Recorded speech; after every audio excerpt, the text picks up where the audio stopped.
प्रजासत्ताक दिनाच्या पूर्वसंध्येला पद्म पुरस्कारांची घोषणा करण्यात आलेली आहे। प्रख्यात शास्त्रीय गायिका प्रभा अत्रे यांना पद्मविभूषण पुरस्कार जाहीर झालेला आहे। दिवंगत जनरल बिपिन रावत, उत्तर प्रदेशचे दिवंगत माजी मुख्यमंत्री कल्याण सिंग आणि राधाकृष्ण खेमकांना मरणोत्तर पद्मविभूषण पुरस्कार देण्यात आलेला आहे। याशिवाय 17 पद्मभूषण आणि 107 पद्मश्री पुरस्कारांची देखील घोषणा यावेळी करण्यात आलेली आहे।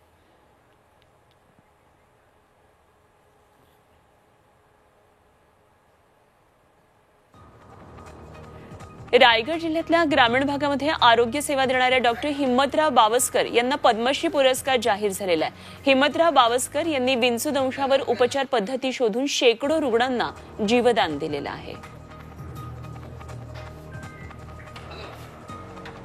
पश्चिम बंगालचे माजी मुख्यमंत्री बुद्धदेव भट्टाचार्य यांनी पद्मभूषण पुरस्कार नाकारलाय। एक पत्रक प्रसिद्ध करून त्यांनी पद्मभूषण पुरस्कार घेणार नसल्याचं जाहीर केलंय। बुद्धदेव भट्टाचार्य माकपचे नेते आणि पश्चिम बंगालचे माजी मुख्यमंत्री आहेत।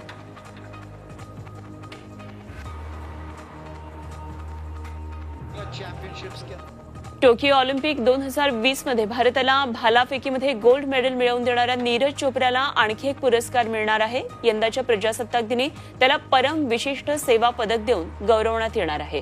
भालाफेकपटू नीरज चोप्रा हा 4 राजपुताना रायफल्समध्ये सुभेदार या पदावर कार्यरत आहे।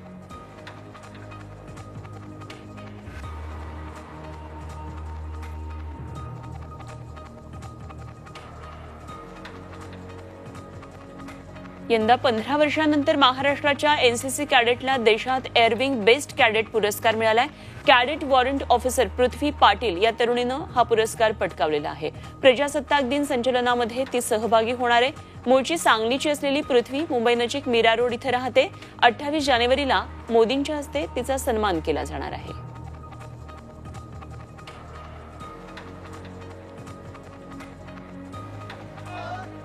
प्रजासत्ताक दिनाच्या पार्श्वभूमीवर जम्मू काश्मीरमध्ये सैन्य सतर्क आहे। बारामुल्ला भागामध्ये सिक्युरिटी फोर्सला सध्या अलर्टवर ठेवण्यात आलंय। उत्तर काश्मीरच्या एलओसीवर सध्या जवान गस्त घालतात आणि जम्मू काश्मीरमध्ये सध्या मोठी बर्फवृष्टी होतीये, पण गुडघाभर बर्फात सुद्धा जवान पहारा देताना दिसतात। या जवानांनी तिरंगाही फडकावलाय।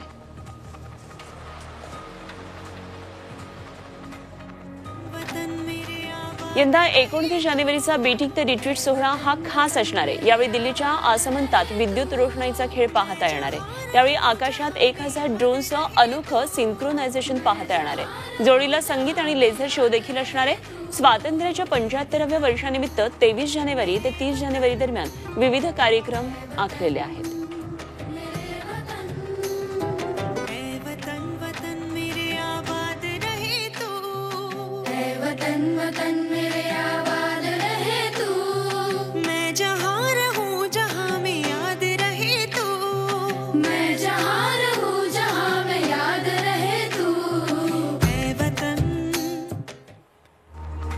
तर दिल्लीत संपूर्ण राष्ट्रपती भवनाला सुंदर अशी विद्युत रोषणाई करण्यात आली आहे। विविध रंगी एलईडी लाईट्समुळे राष्ट्रपती भवन झगमगताना पाहायला मिळालंय। महत्त्वाच्या आणि ऐतिहासिक दिनाला या वास्तूला असं सजवलं जातं। फक्त दिल्लीच नव्हे तर देशभरातील पर्यटक ही रोषणाई पाहायला राष्ट्रपती भवन परिसरात येत असतात।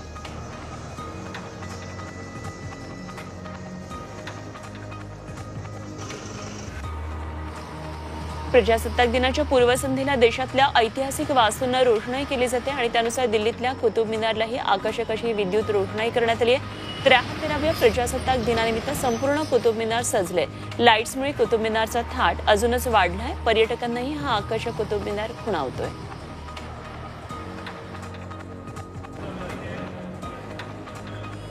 मुंबईमध्ये मंत्रालय तिरंगी रंगामध्ये न्हावून निघाले। 73व्या प्रजासत्ताक दिनानिमित्त संपूर्ण मंत्रालयाला तिरंगी विद्युत रोषणाई करण्यात आली आहे। मंत्रालयाचे वरचे मजले भगव्या रंगात, मधले मजले पांढऱ्या रंगात आणि खालचे मजले हिरव्यागार रंगामध्ये न्हावून निघालेले आहेत।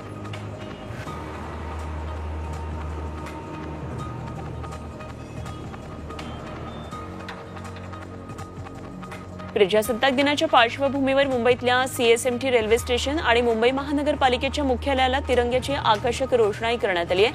ऐतिहासिक वास्तूंची रोषणाई आपला मोबाईल तसंच कॅमेऱ्यामध्ये कैद करण्यासाठी अनेकांनी या ठिकाणी गर्दी केली।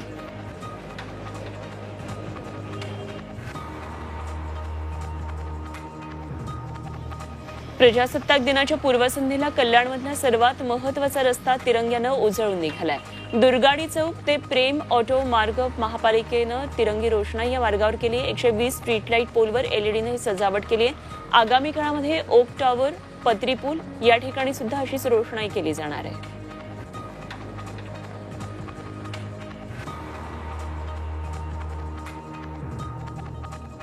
देशाच्या स्वातंत्र्यापासून राष्ट्रध्वजाला मोफत इस्त्री करून देणाऱ्या पुण्यामधल्या राजगुरुनगरच्या भागवत कुटुंबानं चौथ्या पिढीत सुद्धा आपली परंपरा अबाधित ठेवली आहे. स्वातंत्र्यपूर्व काळामध्ये भारत लॉन्ड्री नावानं त्यांचा कौटुंबिक व्यवसाय आणि या कुटुंबाची ही अनोखी देशसेवा तालुक्यामध्ये चर्चेचा विषय ठरतीये.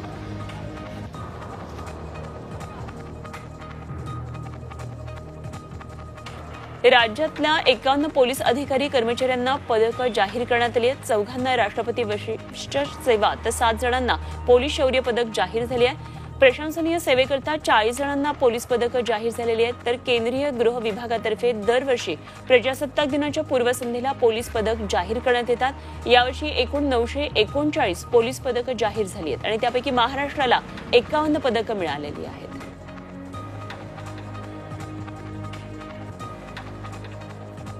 नाशिकच्या सटाणा तालुक्यातल्या मुंजवाड इथल्या कला शिक्षक दिगंबर अहिरे यांनी भूमिपुत्र प्रवीण जाधव यांचं हुबेहूब चित्र रेखाटले.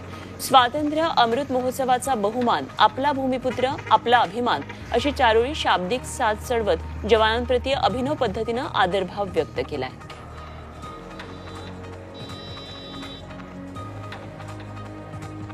भारताच्या 73व्या प्रजासत्ताक दिनानिमित्त पंढरपूरच्या श्री विठ्ठल रुक्मिणी मंदिरात तिरंगी फुलांची सजावट करण्यात आली आहे. श्री विठ्ठल रुक्मिणी मंदिरात धार्मिक सण साजरे करत असतानाच राष्ट्रीय सणादिवशी सुद्धा सजावट केली जाते. विठ्ठलाचा आणि रुक्मिणी मातेचा गाभारा, चौखांबी, सोळखांबी या ठिकाणी झेंडू, शेवंती आणि कामिनी या फुलांचा वापर करत तिरंगी सजावट केली आहे. पुण्यामधले भाविक सचिन अण्णा चव्हाण, विक्रम भुरुक, संदीप पोकळे या भाविकांनी ही सजावट केली आहे.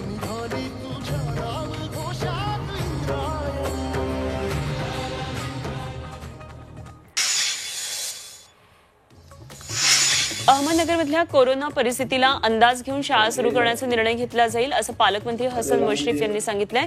जिल्ह्यातल्या वाढता कोरोना आणि उपाययोजनांचा त्यांनी आढावा घेतलाय आणि सध्या नगर जिल्ह्यामध्ये कोरोना रुग्णसंख्येनं 10,000चा टप्पा पार केलेला आहे.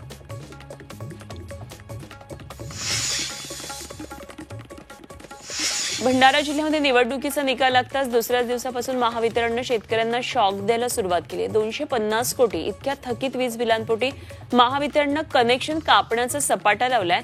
20 जानेवारीपासून जिल्ह्यामध्ये 173 कनेक्शन्स कापण्यात आली आहेत आणि यामध्ये 135 कनेक्शन्स ही कृषी पंपांची आहेत आणि त्यामुळे शेतकरी आता संतप्त झाले आहेत. अकोल्यामध्ये पोलीस अधिकारी आणि कर्मचाऱ्यांसाठी 378 सदनिका बांधण्यात आल्यात आणि या सदनिकांचं उपमुख्यमंत्री अजित पवार आणि गृहमंत्री दिलीप वळसे पाटील यांच्या हस्ते व्हीसीद्वारे उद्घाटन करण्यात आलं. सुमारे 100 कोटींची ही शहरातली सर्वात उंच इमारत असल्याचं मानलं जात आहे. वसाहत आवारामध्ये मैदान, walking track, library, reading room अशा सुविधा देण्यात आलेल्या आहेत. कोरोना आणि लॉकडाऊनमुळे गेले 2 वर्ष बंद असलेली बारामती, पुणे आणि बारामती दौंड रेल्वे सेवा सुरू होणार आहे. रेल्वे प्रशासनानं प्रसिद्धी पत्रक काढून ही घोषणा केली आहे. गुरुवारपासून ही रेल्वे सेवा सुरू होणार आहे आणि पुणे ते बारामती आणि बारामती ते दौंड अशा रेल्वेच्या 2 फेऱ्या होणार आहेत. जळगावहून मुंबई, कोल्हापूर, नांदेड विमानसेवा सुरू झाली आणि याचा फायदा आता व्यापार आणि पर्यटनाच्या दृष्टीनं खानदेशातल्या प्रवाशांना होणार आहे. हवाई वाहतुकीवरील कोरोना निर्बंध उठवल्यानं जळगाव ते मुंबई विमानसेवा या आठवड्यामध्ये 5 दिवस सुरू झाली तर 3 दिवस कोल्हापूर आणि 2 दिवस नांदेड मार्गावर ही विमानसेवा सुरू राहील. राज्य महिला आयोगाच्या सदस्यांच्या नियुक्तीला अखेर मुहूर्त सापडलाय. राज्य महिला आयोगावर 6 सदस्यांची नियुक्ती करण्यात आली आहे. काँग्रेस, राष्ट्रवादी आणि शिवसेनेच्या प्रत्येकी 2 जणींची सदस्य म्हणून नियुक्ती करण्यात आली आहे आणि त्यांची नेमणूक 3 वर्षांकरता असणार आहे. निधीवरून सोलापूरचे पालकमंत्री दत्तात्रय भरणेंचा पारा चांगलाच चढला. जिल्हा वार्षिक योजनेमध्ये जिल्ह्याला सुमारे 600 कोटीहून अधिक निधी मिळाल्याची माहिती त्यांनी दिली आहे आणि त्यावर पत्रकारांनी निधी कमी नाही का असा प्रश्न विचारल्यानं भरणे चिडले. कोरोना काळात जिल्ह्यासाठी जास्त निधीसाठी प्रयत्न केला असं ते म्हणाले. विविध योजना, निधीचा पाढा देखील त्यांनी यावेळी वाचला.